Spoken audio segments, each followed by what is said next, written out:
and we are back with one of my favorite people on the planet. Wow, thank you. The ambassador, the man, Ambassador Andrés Roemer. So you may or may not know a lot about him, but he has the funnest title ever. He's the ambassador for the free flow of knowledge. Imagine that. And I would love to know exactly what that means. Me too. Exactly. We're in the same ambassador to UNESCO. And what you are, and what I adore about you and what you do is, I think of you as the platform provider, the ideas maker. You invented something super cool, Ciudad de las Ideas, not to mention that you are a famous writer and you have all this artistic bent, and we all have really been enriched by who you are and what you have provided to the planet. But I want to start out our conversation today. First of all, welcome and thank you so much for joining us and spending the time with us this afternoon. Love to start our conversation today with a word, ideas. Because I think it's ideas that lead to knowledge. And I would just love to learn a little about your journey. And I know our audience will be interested in that journey. How did you make that leap from, person to ideas maker, to platform provider for ideas with something as amazing as La Ciudad de las Ideas? Gracias. Well, I would like to start before with the word ideas with the word gratitude. Because Radia, what you have been doing all the time has been very motivating, and you are really not only a personality in terms of xHuman and coevolution, and always interested in prosperity when you relate technology with emotions, with humanity, with what can we do better for the world, but also you have been always a very good friend, and you're always enthusiastic and fun, and you have of course a very high IQ, but an enormously high emotional intelligence. When you came to Ciudad de las Ideas, everybody loved you. And not only that, after that you start doing a network and you keep working and you're always creating. So for me, when you told me that if I would join you, I mean, whatever I can do with you and to add with your projects, thank you, and it's an honor. Thank you. The honor is all mine. Thank you. About ideas, well, there is a why. I strongly believe, there was a Nobel Prize in economics, Paul Roemer, that actually I think he got to the point, to the issue. It's not what makes prosper a society if they have oil or good weather or bad weather, or if they have, I don't know, natural resources. The big difference between a rich country, a rich community, a rich society, it has to do with three things. But the first one has to do with ideas, good ideas. If I have an apple and you have an apple, Bernard Shaw said, so I will give you my apple, you will give me your apple, we will eat our apples, and at the end there will not be apples. But if you have an idea and I have another idea, and you tell me, Andrés, why you don't come here to this building next to the UN, and we start talking, probably after this incredible opportunity for both of us, I will go out from here and I will say, well, Radia gave me an idea that given the fact that, so as you can understand, and you know more than anyone, we didn't have Einstein without Newton, or Newton without Kepler, or Kepler without Galileo. An idea grows with an idea. Yes. So when you really are concerned about what makes prosperity happen, the first thing you have to know is that it has to do with ideas. And to have ideas, you have to create an environment for ideas. You have to have freedom of choice, freedom of expression, freedom of association. But you also need institutions that protect that freedom. Yes. Institutions that protect institutional property rights, and that really help people to be able to develop, to create and liberate all their creativity. And of course, besides that, you need a market, a free market. Yes. There's not only a free market of goods and services, but a free market of ideas. Of course, you have to be concerned, and more when we talk about these goals from the UN, that there are many people that they don't have access to these markets, as you mentioned, to Kosovo. Sometimes there is a dilemma between internet and food. Yes. But at the end, if you have internet, probably you will start having more food. I mean, at the end, not in the long run, in the very short run, we have a lot of studies and cases that thanks to internet and mobile phones, many people in very poor countries have been able to start doing trading and start doing businesses and start changing their own lives and start having much more food. So our concern was the why. And with Ricardo Salinas Pliego and the group of people, we started saying, well, ideas based on property rights, on freedom of expression, on institutional frameworks, etc., are very important.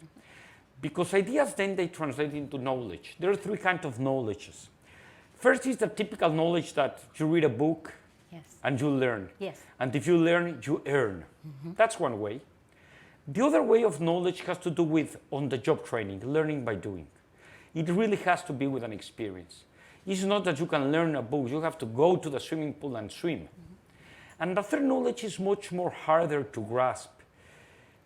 It's come through intuition. I mean, you know that it's bad for you to smoke a cigarette. Right. And you know what it's bad for you to, you have to eat salads and fruit and no carbs sometimes, or other people have the need to eat vitamins and proteins or whatever.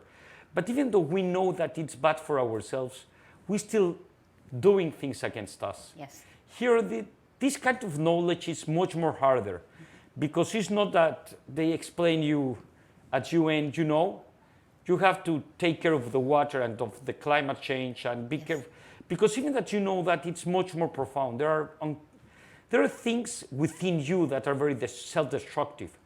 So in those cases, I agree sometimes with a kind of libertarian paternalism that I have to not manipulate you, but to push you a little bit to that way. Absolutely. So there are three ways to make ideas turn on in collective intelligence and knowledge, and that have the free flow of them. And they have to do with these three basic things. And one is, well, what kind of books you are reading, or what kind of ideas. It's not the same thing to make a project of ideas based on, I don't know, I will pray that you have good health. Or it's very different that I actually teach you some medicine. Right. Correct. It's very different. So what we really were concerned since the beginning was to separate what was a good kind of knowledge. Secondly, I'm not talking about education. Right. Education is very important, but we really believe that there are people with a lot of education, even in the Nazi era, in the Kosovo, when they suffered their terrible tragedy, with a lot of PhDs, but they didn't have critical thinking. That's correct. There are people in 1941, there were like 80% of the people in 1941 when they talk about the final resolution against the Jews. 80% of them had PhDs. Heidegger was a very smart guy. Of course, Goebbels was a very cultivated person. They have education. Many people vote for leaders and they're very well educated, but they don't have critical thinking. They don't question the why. Yes. And we are not concerned about what you will learn with xHuman, because knowledge will change. The important thing is how you learn it. How do you question what you're learning? How do you search for the answers? That's where coevolution will happen.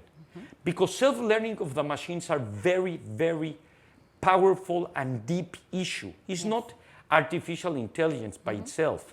It's now a machine that is learning new ways to do things that you and me will never have any idea. And creativity is happening with the machines. That's right. But do they are aware of what they are doing? Do they know if they won the game of chess, even that they did it through self-learning? Do they are aware that that's good or bad? That's where humanity comes along. That's where the free flow of the ideas comes along, because free is not only free of, it's free of ideology, it's free of manipulation, it's free of fake news, it's free of fake ideas. I mean, it's really free of a very powerful thing named disonancias cognitivas. I mean, we lie to ourselves. We have cognitive dissonance all the time. That's right. We have a lot of problems with our brain. That's when we're talking about free knowledge. And for that, you have to never stop questioning even what I just told you now. where it comes from, why I think the way I think. How can I learn more things from a different perspective?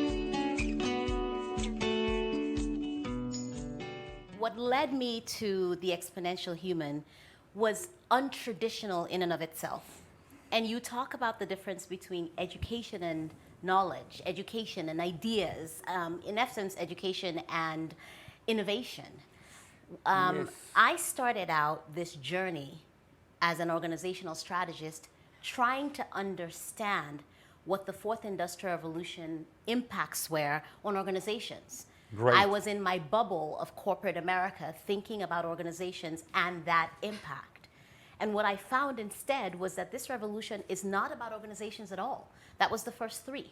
This revolution is about humanity. It's really changing the power within our own hands. It's changing it from a world where we were coded by religious code, we were coded by legislative code, we were coded by moral code, to a world where we humans are more and more coded by software code, a code that was just introduced something like, 60 or so years ago. And that code is so part of these exponential machines that I started with. I started looking at this concept of machines that are autonomous, that are brilliant, that have gone past that tool with us, the owners of the tool, using them to become something like, I have a family member at home and it's a Roomba. And when I'm ready to clean, I'm like, okay, you got this. Just press the You bottom and sweep it goes. and you wipe. And I've got two of them and they're siblings and they clean together. And that, to me, is reflective of a change. We're not just working with these machines. We're getting to know them, they're getting to know us. And they don't only gain from learning from us, like what we say about Siri and Alexa, where we have to be listened to, and sometimes that's where the nervousness is, how much information are they getting? But they need to learn. They need to learn what we're doing for them to be better. But what I find really interesting is once they learn what you're doing, they come and they code me with what you told them makes sense. So in essence, we start to code each other. And to me, that's where the exponentiality comes in, especially when you think about us having a digital double online versus us being in physical form, and what that world looks like, us being able to almost have what I call a global hive, a hive mind, if you ever watch the Borg on Star Trek, but having that hive mind, not one that is controlled, but one that is in duality, right? Like we can sit here and have our single minds, but it takes absolutely nothing. In fact, are we ever plugged out of our hive minds, out of our society of friends online that are everywhere? And I would love to hear your thoughts on how that kind of world should be impacting something like the United Nations. They put this out, and some of the ways in which they work is exactly as they did 70 years ago. They're an older institution at a time when the individual human really was waiting for them to hand them this information and then follow almost legislative code, moral code, that sort of thing. But today, the individual human has that much power and access. And what I see at the UN is there's a lack of I don't want to say ability, whoever's listening, but to leverage that access to meet critical goals like this. So we'd just love to hear some of your thoughts on that. You mentioned so many provocative things. First of all, I'm very happy to listen and to hear from you, because when I read the book of Schwab from the World Economic Forum about the fourth industrial revolution, he said it was more or less something like, it's like the third one, but with the depth and the speed and the profundity of what is going on. It's much more exponential and much more profound. But I like much more what you just said. It has to do much more with what it means to be human. Yes. Of course, he touches also that big question, because we will have a new identity. Yes. It's very different.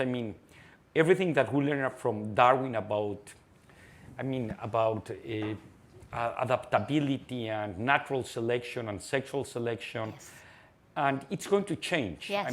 Evolution, it's a different way now to understand who we are. And we're not only exchanging things with technology in this fourth revolution.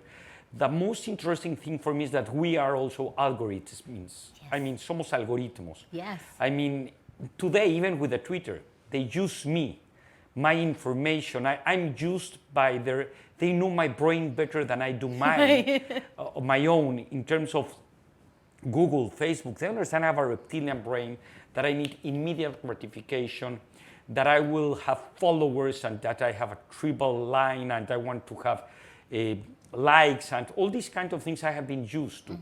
But when it becomes even much more deeply seriously, this fourth industrial revolution, it has to do when we will start editing our genes. Yes. And CRISPR-9, and there is a thing named transcriptome. Yes. Which I think that's the biggest challenge of the xHuman thing. Not only because there are many questions about inequality, access, equity, etc.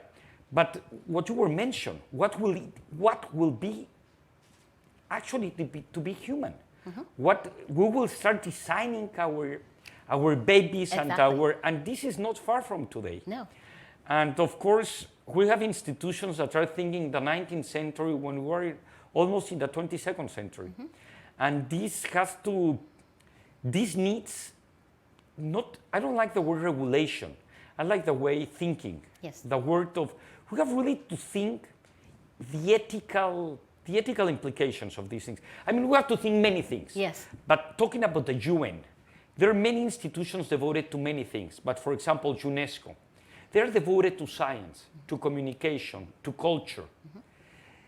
I think that's the institution where they're part of the shareholders, but this is a new world. The shareholders are Google and Apple and Amazon. And if we don't bring everybody to the table and to understand what will happen, who will pay, who will benefit, who will suffer, what will happen, and we just keep going in the flow of the exponential Moore law, Yes.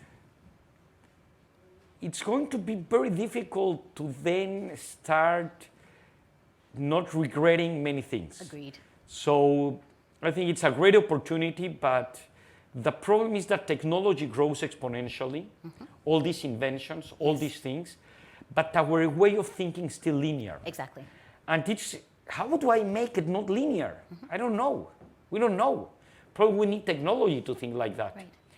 But so far, what we can start doing is, well, which are the big questions in terms of what will mean to be human in the very near future? Who are the stakeholders? And what should be concerned, and what should we allow, and what should we regulate in a much more moderate way? It's not an easy thing. This fourth revolution, always it has to do something with human, as you mentioned it. I mean, the first, even with the farming revolution, but before the first one. But today, the challenges are very different. It's not only about employment. No. It's about leisure. It's about timing. It's about your purpose in life. Right. It's a beautiful challenge. And I'm very happy that you're working on these topics. The UN institutions, they need a revolution. They need a revolution. We have to think in these goals. Right. But what could be the impact on each of the topics? For example, you put water or poverty or whatever. And on the other side, what the fourth revolution could help to make these things happen in a much more efficient way. Secondly, that everybody's included. Third, I know that MIT, for example, is working on that. Yes, there. And there are many other institutions. As you know, I belong to Singularity University and exponential organizations. When you mentioned that it's not organizations, I was going to tell you that we should talk with Salim Ismail. Yes. He will have a big debate about it. but I mean, you're putting the questions on the table. And I think that was the point of this, right? I was looking to do, and I keep telling people that this was never a theory of assertion. It was a theory of exploration. Absolutely. I came across something that I thought was interesting, and I thought the world wanted to have this conversation. I wasn't looking at it from an anthropological perspective as some of our forefathers have. I was looking at it from an inclusive perspective. And that brings me to what you were saying about inclusion. I think at the UN it's become a major concern, right? There's this gulf between what is real and what is real. So on the one side, you're looking at organizations with a great deal of wealth that are saying, my goodness, robots are going to replace jobs. Should we have a basic income? People are soon going to be on the beach and they're not going to need to work anymore. And this is this wonderful world here. And then on the other side, you have people who can't eat. They have no shelter. The gulf is getting so wide and so deep. And we're still looking at these 2030 goals that, yes, were adopted in 2015, but we have 10 years. Climate change doesn't look like it's anywhere near. Gender equality, forget about that. Poverty is frightening. I mean, what's happening with refugees? When you In this, really, I disagree in a way. do you? Yes, of course, we have big problems, very, very big problems. But in relation to 10 years ago and 20 years ago and 30 years That's ago, true. things have evolved very well. It's not that I'm a big supporter of Steven Pinker's work, but I think he has a point in many things. Of course, I also agree that, from my perspective, actually, I don't know if I agree with you or not in this topic, poverty, it's much more a problem than equality. Equality, it's a very important problem, and we should never underestimate it. Right. But the real problem is access to health, to education, to Food, housing, to to shelter. food. Yes. If you are extremely rich and have enough to live and have the chance to become very rich and have social mobility, it's not the gap between you and me what I'm concerned, is that at least everyone has access to the main needs.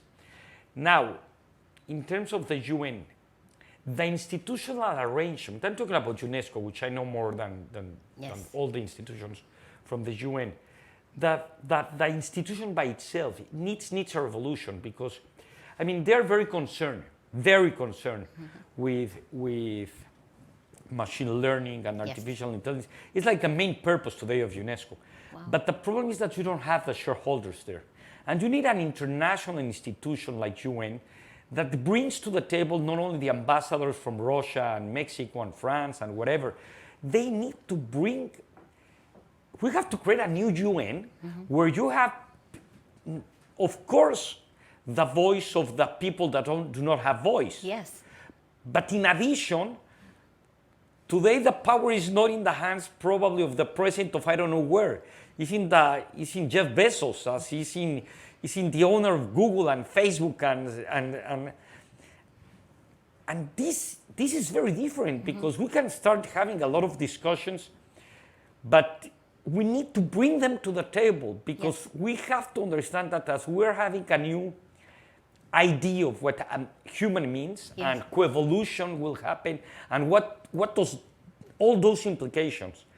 There is also a new border in relation of who has the power, who has sovereignty, what means a country, what means a community. Yes. Because the community that you have in Facebook and in Twitter and in Instagram, and I mean, there are many layers that we have to work. Absolutely. And I think we need that at these kind of institutions like UN, that it's 2 blocks from here, or less than that,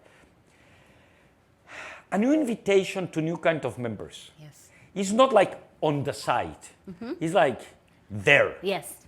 It's an extremely great point, and I'm so glad you brought it up, because one of the conversations I've been having recently is that there are people online with bigger echo chambers, we call them echo chambers, than countries. Absolutely. And with those types of followers, sometimes you can find leaders that can lead people down that path of misinformation and disinformation. And if we at the UN, or advisors like I to the UN, are not figuring out how to engage these digital heroes, these digital leaders, how are we going to move forward with goals like this, which are all about everybody?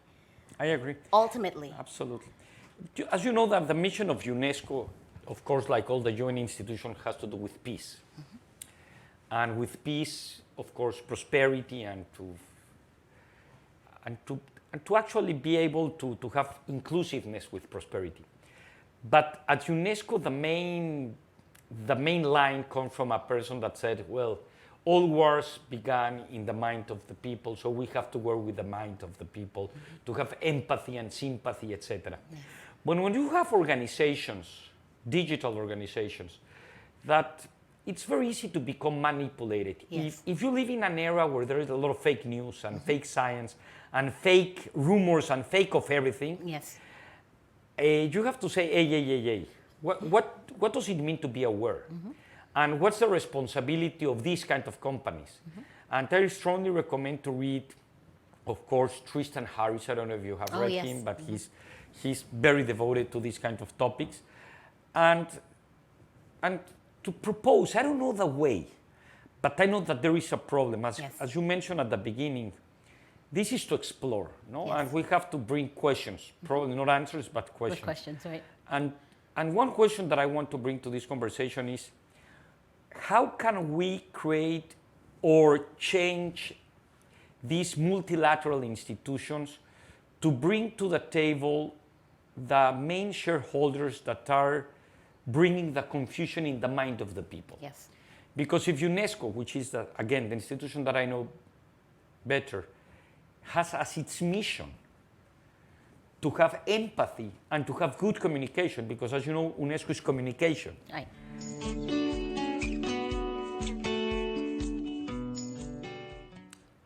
We're missing something in the 21st century.